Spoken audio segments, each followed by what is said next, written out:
ইরানের হামলার পর ইসরায়েল কিভাবে জবাব দেবে সপ্তাহ জুড়ে সেটা নিয়ে চলছিল জল্পনা কল্পনা।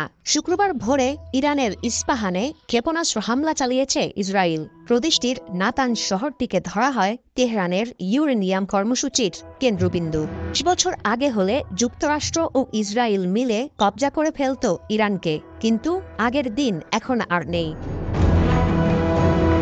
সমরাস্ত্র থেকে শুরু করে আন্তর্জাতিক রাজনীতির ময়দান, সবখানে সক্ষমতার প্রমাণ দিচ্ছে ইরান। পুরোদমে যুদ্ধ শুরু হলে ইরান নিজেকে কিভাবে রক্ষা করবে, ইসরায়েল ও মার্কিন জোট শক্তিকে ঠেকিয়ে দেওয়ার ক্ষমতা ইরানের আছে কিনা সেটা নিয়ে চলছে হিসাব নিকাশ। ছোট শয়তান ইসরায়েল ও বড় শয়তান মার্কিন যুক্তরাষ্ট্রের বিরুদ্ধে বহুদিন থেকেই ছায়াযুদ্ধ লড়ছে তেহরান।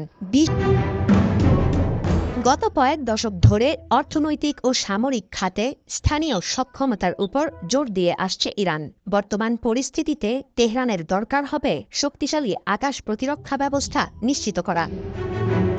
ভূমি থেকে আকাশে নিক্ষেপণযোগ্য আধুনিক সাহাদ-4B ক্ষেপণাস্ত্র যুক্ত করা হয়েছে দূরপাল্লার পাভার্ড 373-তে।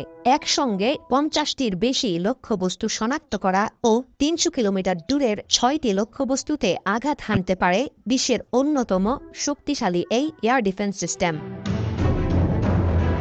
রাশিয়ার সরবরাহ করা টর ক্ষেপণাস্ত্র প্রতিরক্ষা ব্যবস্থা ছাড়াও S-300 ডিফেন্স সিস্টেম ব্যবহার করে ইরান।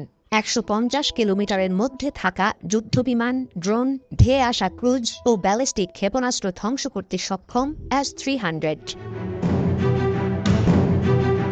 ইরানের সর্বোচ্চ দূরপাল্লার ক্ষেপণাস্ত্র প্রতিরক্ষা ব্যবস্থার নাম বাভার্ড 373।